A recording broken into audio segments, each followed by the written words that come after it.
Bonjour, c'est Ursule encore. On est le 30 janvier 2022.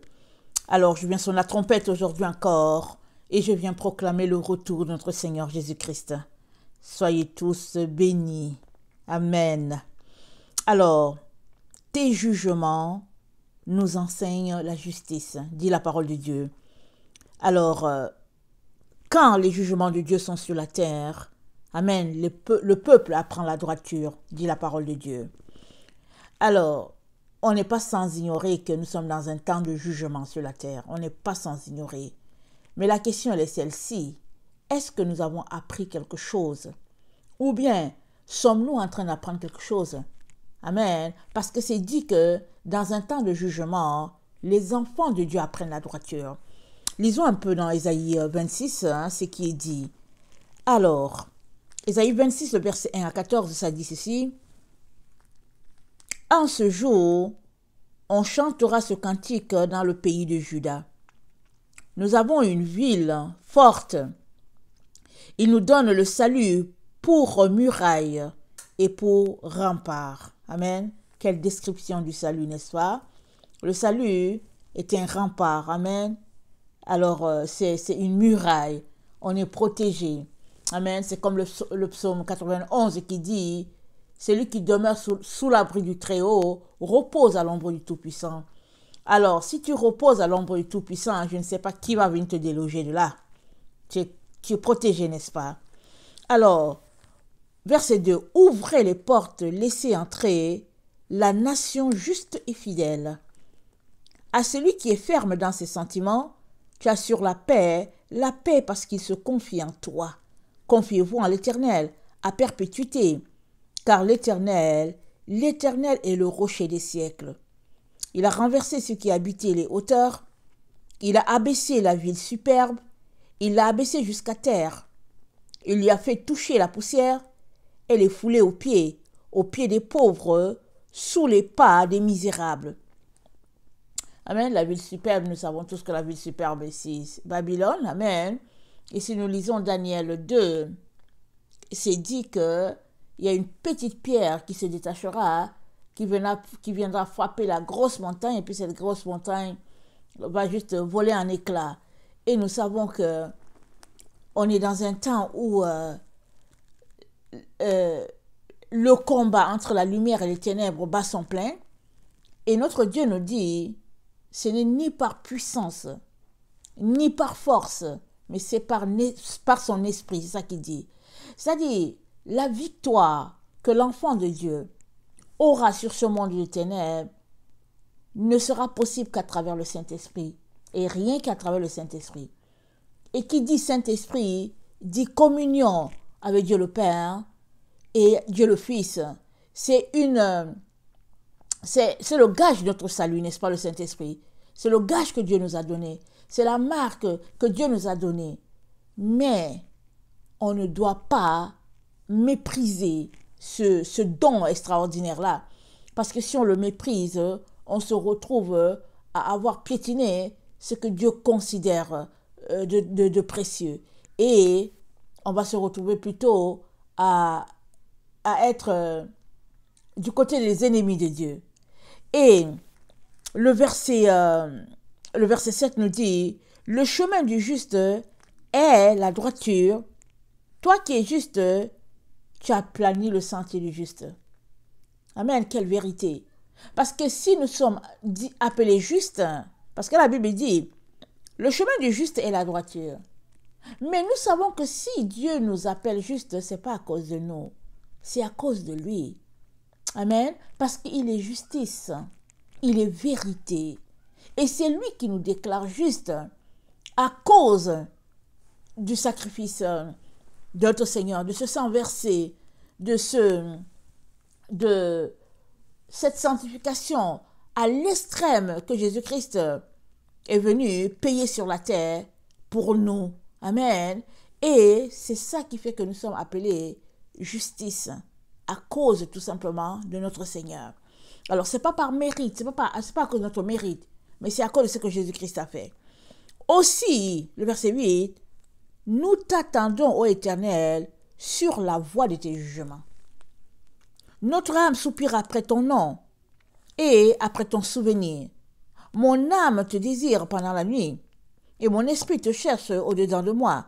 Car lorsque tes jugements s'exercent sur la terre, les habitants du monde apprennent la justice. Quand les jugements de Dieu s'exercent sur la terre, les habitants du monde apprennent la justice. C'est ça que la parole de Dieu dit. Est-ce que cette parole de Dieu sera vérité dans notre vie? Parce que c'est Dieu qui l'a dit. Alors, dans le fond, un temps de jugement, c'est un bon temps pour l'enfant de Dieu. Parce que il apprend la justice. Et c'est dit au verset 8 que nous t'attendons, Éternel, sur la voie de tes jugements. Est-ce que c'est là que tu attends Dieu? Ça veut dire quoi? Ça veut dire que c'est à toi d'aller te placer sur le chemin où Dieu se trouve.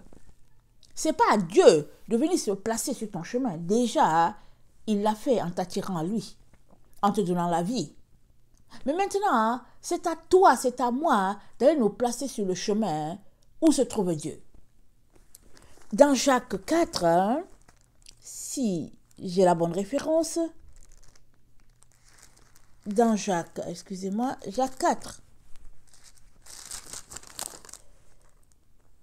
c'est dit, adultères que vous êtes, ne savez-vous pas que l'amour du monde est inimitié contre Dieu? Celui donc qui veut être ami du monde se rend ennemi de Dieu. Croyez-vous que l'Écriture parle en vain? C'est avec jalousie que Dieu chérit l'Esprit qu'il a fait habiter en nous. Il accorde au contraire une grâce plus excellente. C'est pourquoi l'Écriture dit, Dieu résiste aux orgueilleux, mais il fait grâce aux humbles. Soumettez-vous donc à Dieu. Résistez au diable et il fuira loin de vous. Approchez-vous de Dieu et il s'approchera de vous. Nettoyez vos mains pécheurs. Purifiez vos cœurs, hommes irrésolus. Sentez votre misère. Soyez dans le deuil et dans les larmes, que votre rire se change en deuil et votre joie en tristesse. Humiliez-vous devant le Seigneur et il vous élèvera. Humiliez-vous devant le Seigneur et il vous élèvera. Alors, c'est à nous de nous approcher de Dieu. Amen. C'est ça qu'il est en train de nous dire. C'est ça qu'il nous dit dans le Ésaïe 26. Il dit, aussi, nous t'attendons, ô Éternel, sur la voie de tes jugements. Mais c'est quoi la voie du jugement de Dieu? Amen. C'est la voie de ses commandements. C'est la voie de la parole, de la persévérance. C'est là-bas qu'on trouve Dieu. On ne trouve pas Dieu dans une vie lascive, dans une vie légère, dans une vie tournée vers le monde. Non, c'est pas là-bas qu'on va trouver Dieu. On trouve Dieu sur les chemins de ses jugements. Et Jésus-Christ nous a dit dans Jean 9, on va lire. Dans Jean 9, le verset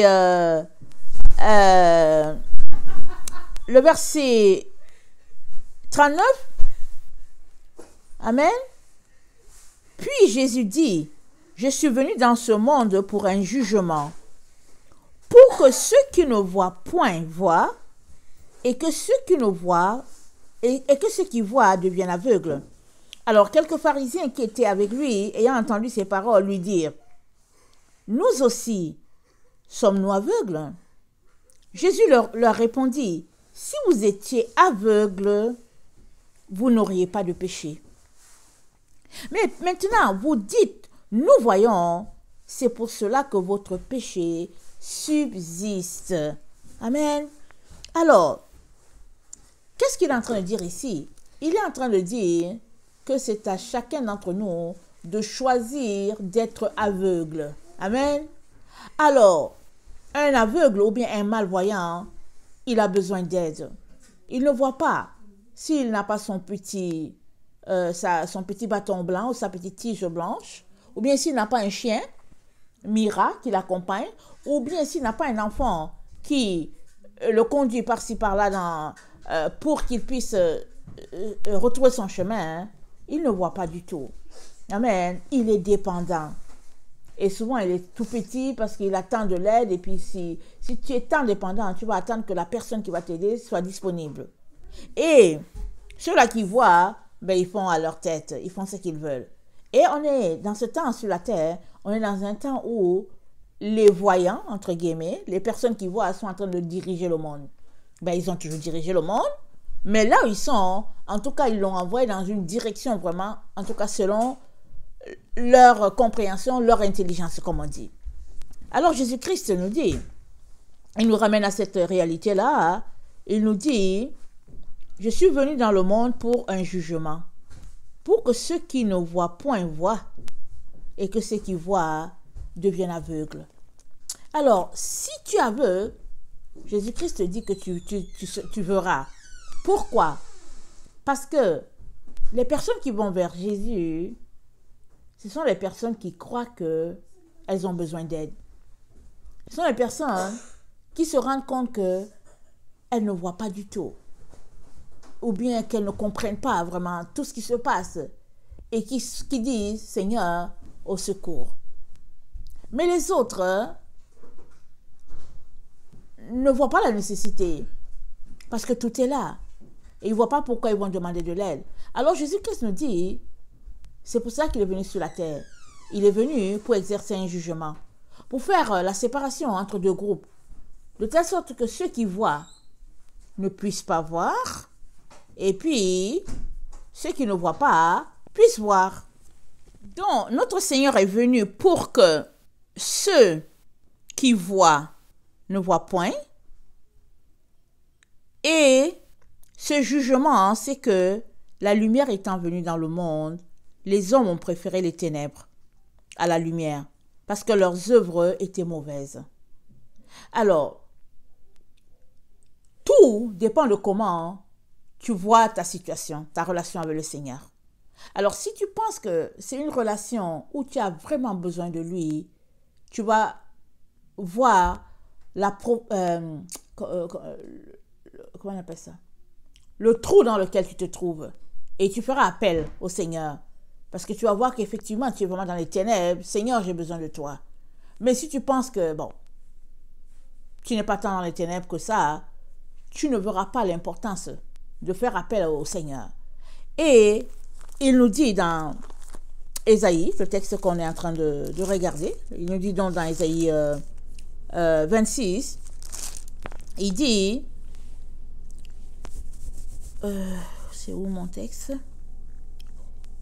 Il dit, lorsque tes jugements s'exercent sur la terre, les habitants du monde apprennent la justice. Et, Seigneur, nous t'attendons sur la voie de tes jugements. Alors, c'est à nous de faire les pas pour retrouver la voie du jugement de Dieu. Amen. C'est à nous d'aller en direction de cette voie où se trouve son jugement.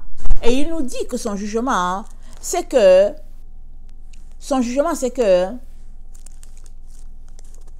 la lumière étant venue dans le monde, les hommes ont préféré les ténèbres. Et ayant préféré les ténèbres, ils vivent et ils marchent selon le penchant de leur cœur.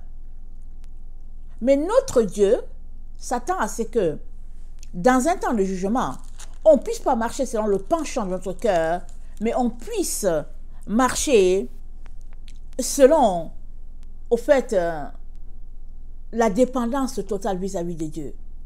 Parce que Dieu est le seul qui a pouvoir de nous jeter dans la géhenne ou bien de nous faire bénéficier de la gloire, amen, auprès de lui.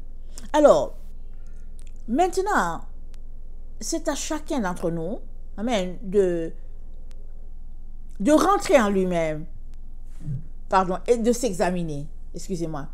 La Bible dit, si tu te juges, tu ne seras pas jugé. Parce que qui nous juge? C'est la parole de Dieu qui nous juge. Alors, il dit, si tu te juges, tu ne seras pas jugé. Pourquoi? Parce que qui se juge est en train de dire qu'il lit la parole.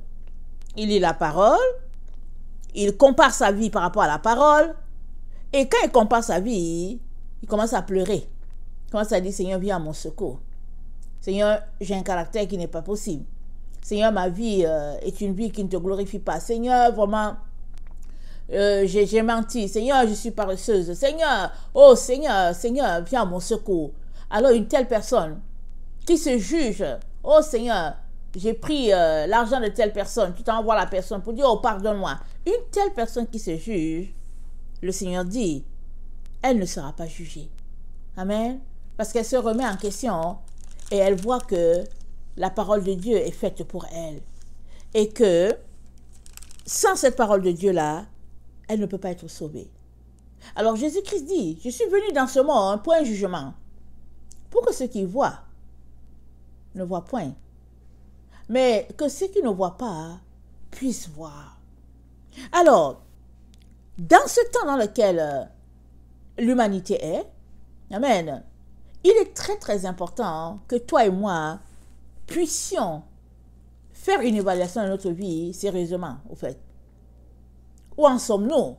Sommes-nous ces chrétiens-là qui, au fait, on passe en revue les différents points de Jésus et on se rend compte qu'on n'est pas si loin de la vérité. Alors, on se compare par rapport aux autres parce que la génération du 20e et du 21e siècle aime se comparer à l'autre. On aime se comparer à notre prochain. Mais Jésus-Christ nous a dit quoi? Il a dit, soyez parfaits comme votre Père. Il n'a pas dit d'être parfait comme lui. Non. Il a dit, soyez parfaits comme votre Père. Pourquoi? Parce qu'il s'est toujours référé à Dieu le Père. Et Paul a dit quoi? Il a dit, soyez mes imitateurs, moi Paul, comme je le suis du Seigneur. Il a ajouté. C'est-à-dire, l'apôtre Paul s'est comporté à être un exemple pour chacun de ses disciples et puis pour chaque enfant de Dieu aujourd'hui. Alors, la comparaison que toi et moi devions faire, ce n'est pas par rapport à notre prochain, ce n'est pas par rapport à notre voisin, mais c'est par rapport à ce que Jésus-Christ a dit, et ce qu'il a dit, c'est la parole de Dieu. Il a dit, je suis venu faire la volonté de mon Père. Jésus-Christ a toujours dit, je suis venu faire la volonté de mon Père. C'est lui qui m'a envoyé et je suis là pour faire sa volonté. Alors, il nous a donné l'esprit de vérité qui nous conduit. Et cet esprit-là est un témoin vivant en nous. C'est une lumière en nous qui nous conduit. Et à chaque fois, on aura ce malaise-là quand ça ne va pas. Mais à force de taire le malaise, finalement, le Saint-Esprit va rester tranquille. Il va dire, bon, voilà, moi, j'ai sonné l'alarme à la personne plus d'une fois, mais la personne est confortable dans, en tout cas, dans sa façon de faire. Alors le Saint-Esprit, tout simplement, se tait, si on le dit ainsi. Alors, le jugement de Dieu, c'est par rapport à ses commandements. Alors, Ésaïe nous dit, Ésaïe 9, 10, le peuple, attendez, il dit, car lorsque tes jugements s'exercent sur la terre, les habitants du monde apprennent la justice. Et plus haut, juste plus haut, c'est écrit, mon âme te désire pendant la nuit, et nous t'attendons sur le chemin de ton jugement. Notre âme soupire après ton nom et après ton souvenir. Ça, c'est le cœur de quelqu'un qui craint Dieu. C'est le cœur de quelqu'un qui ne veut pas se retrouver à être écarté de la grâce de Dieu.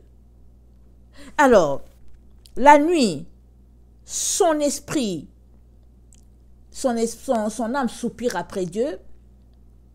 Son esprit cherche au-dedans de lui Dieu. C'est-à-dire, il est constamment dans cette relation-là avec le Seigneur. Comment on appelle, comment c'est dit? C'est dit, comme une biche soupire après les courants d'eau, mon âme soupire après toi. Donc voilà le qualificatif de ce verset-là. Alors, une telle personne, elle est toujours vraiment connectée en relation avec Dieu. Et elle fait tout pour ne pas offenser Dieu. Quand on est amoureux, on fait tout pour ne pas offenser la personne. Et quand on se rend compte qu'on a offensé notre Seigneur, on est triste, n'est-ce pas? Souvent même on pleure. On se dit, mais comment j'ai pu faire ça? Et puis bon, on est triste parce qu'on aime la personne. Une telle attitude de cœur fait que tu apprendras la justice. Tu t'aligneras sur les commandements de Dieu afin que Dieu ne puisse pas t'écarter loin de lui. Voilà pourquoi Jacques dit, approchez-vous de Dieu, il s'approchera de vous. Sentez votre misère.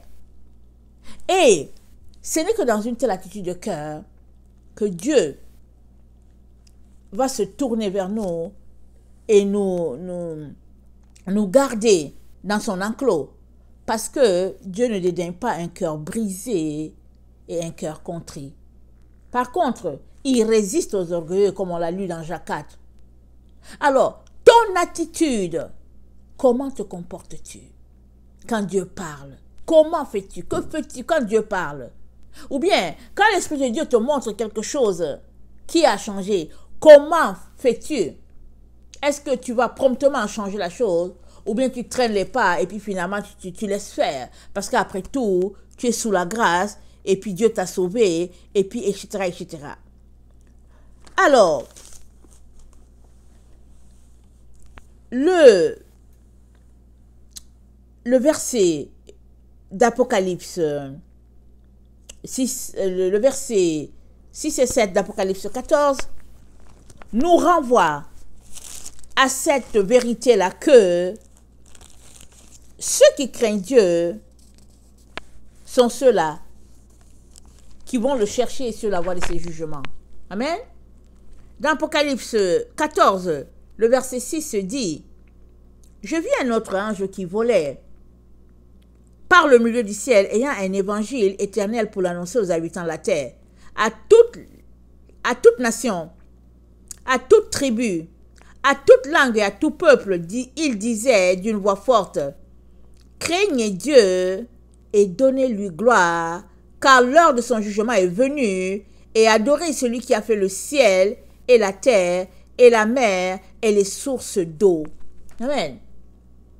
Dans un temps de jugement, amen, comme là où la terre est en ce moment, s'il y a une attitude que nous devons avoir, c'est l'attitude de la crainte de Dieu. Nous devons craindre Dieu. Parce que tous ceux-là qui ne craignent pas Dieu, ils s'en vont dans la voie ou bien sur la voie qui les égare. Tous ceux-là qui ne craignent pas Dieu embrassent la voie spacieuse. Mais ceux-là qui le craignent, dans un temps de jugement, ils courent vers la porte étroite et le chemin resserré parce qu'ils ne veulent pas se retrouver à être rejetés loin de Dieu. Alors, craignez Dieu, donnez-lui gloire. L'heure de son jugement est venue et adorez celui qui a fait le ciel et la terre et la mer et les sources d'eau. On est dans les temps où l'adoration est tournée vers le système du dragon, n'est-ce pas? Vers Babylone, vers les hommes, vers la technologie. Voilà le temps dans lequel nous sommes. Et l'ange nous dit, craignez Dieu. C'est Dieu seul que nous devons craindre. Et si nous craignons Dieu, peu importe ce que les hommes ont décidé de nous faire subir, on subira ce que les hommes ont planifié pour nous. On subira ce qu'ils ont organisé pour nous parce que nous craignons Dieu. Jésus a dit, en tout cas décidez, choisissez qui vous allez servir. Moi et ma maison, nous servirons l'Éternel. Il est temps que chaque enfant de Dieu qui craint Dieu puisse le confesser ainsi. Parce que dans un temps de jugement, on ne peut pas se camoufler.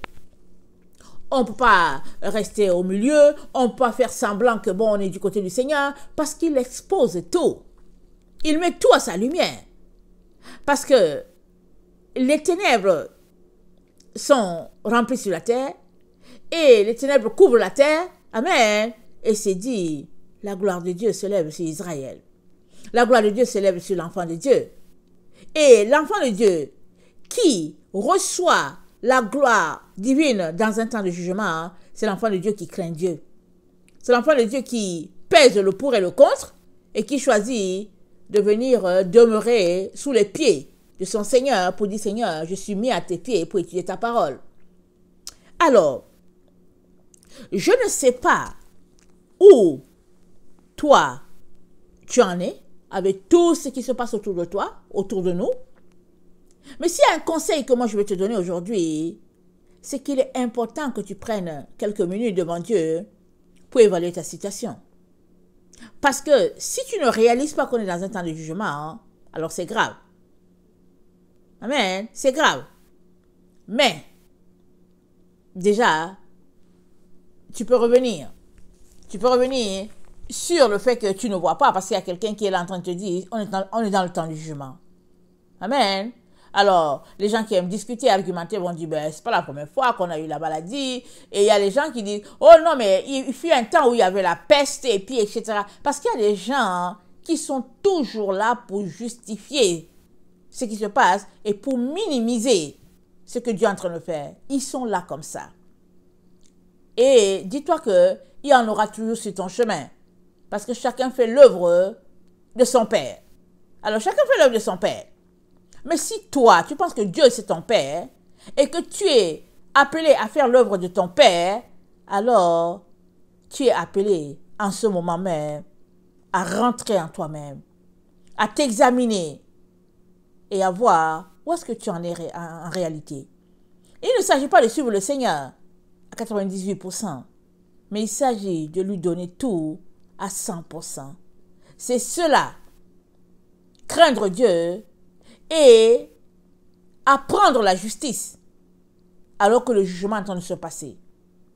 Parce que la crainte de Dieu nous pousse à changer, mais en direction de la lumière, pas en direction des ténèbres.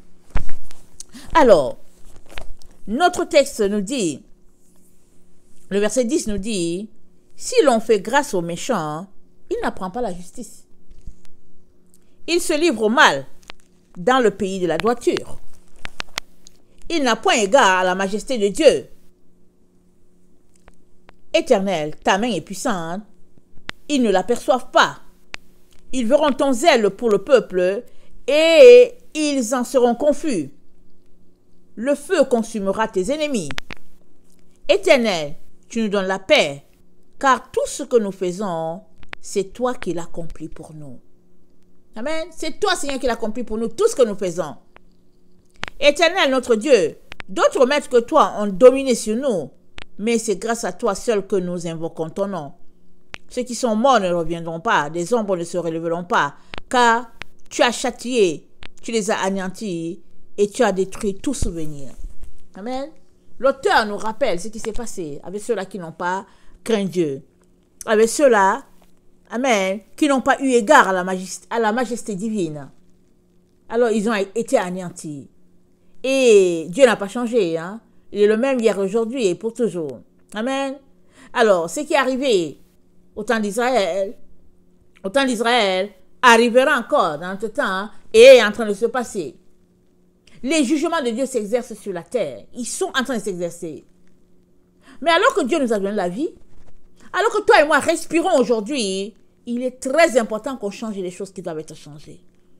Il est très important que en nous bouillonne la crainte pour ce Dieu-là. Parce que, vous savez, un enfant qui ne craint pas, quand son parent lui parle, il te regarde dans les yeux et puis il ne change pas.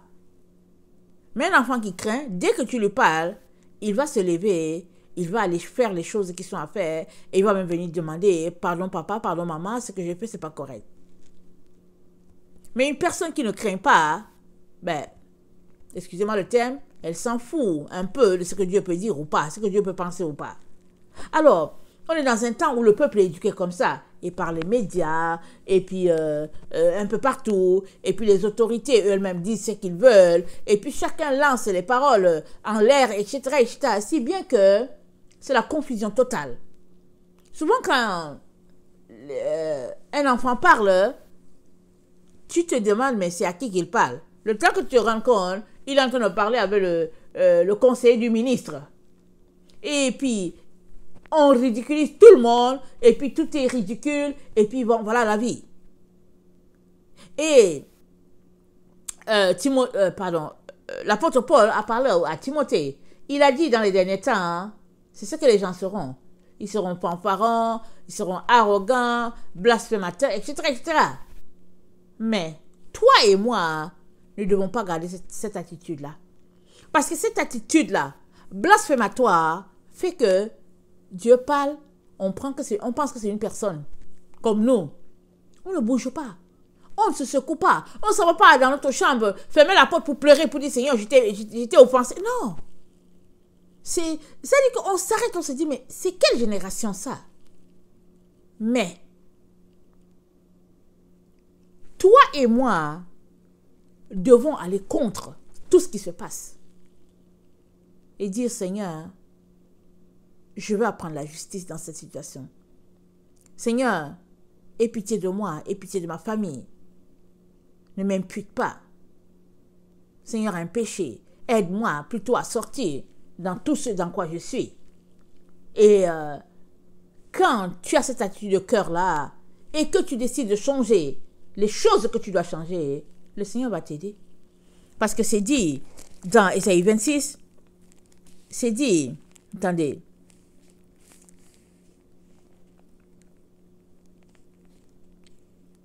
à celui qui est ferme dans ses sentiments, le verset 3, tu assures la paix parce qu'il se confie en toi.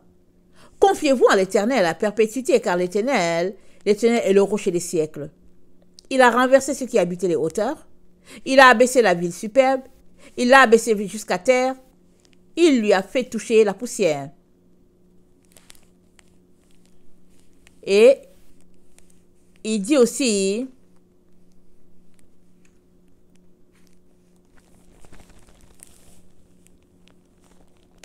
le verset 11, Éternel, ta main est puissante, ils ne l'aperçoivent pas. Ils verront ton zèle pour le peuple et ils en seront confus. Le feu consumera tes ennemis. Parce que quand tu te comportes de manière désinvolte, amen, tôt ou tard, tu écoperas le jugement divin. Et ce jugement, c'est que la parole que tu confesses connaître ou quoi, ou bien puisque tu dis que tu connais Jésus, alors cette parole, c'est elle qui te juge. Amen. La parole de Dieu, elle te juge parce que quand tu la lis, tu vois carrément que tu n'es pas en train de marcher selon ce qu'elle dit. Alors, mes frères et sœurs, tout ce que je peux vous dire, c'est que c'est une vie de renoncement. C'est une vie de sacrifice. C'est une vie d'abandon total. Si on ne veut pas souffrir, alors on est dans le leurre. Mais si on souffre maintenant, pour le nom de Jésus, alors vient ce temps-là où on connaîtra le repos. Parce que on a choisi d'apprendre le jugement dans ce temps-ci. On a choisi de se dépouiller dans ce temps de jugement. On a choisi la crainte de Dieu. Et Proverbe nous dit que la crainte de Dieu, c'est le commencement de la sagesse. Dans le temps dans lequel nous sommes, il y a juste deux groupes.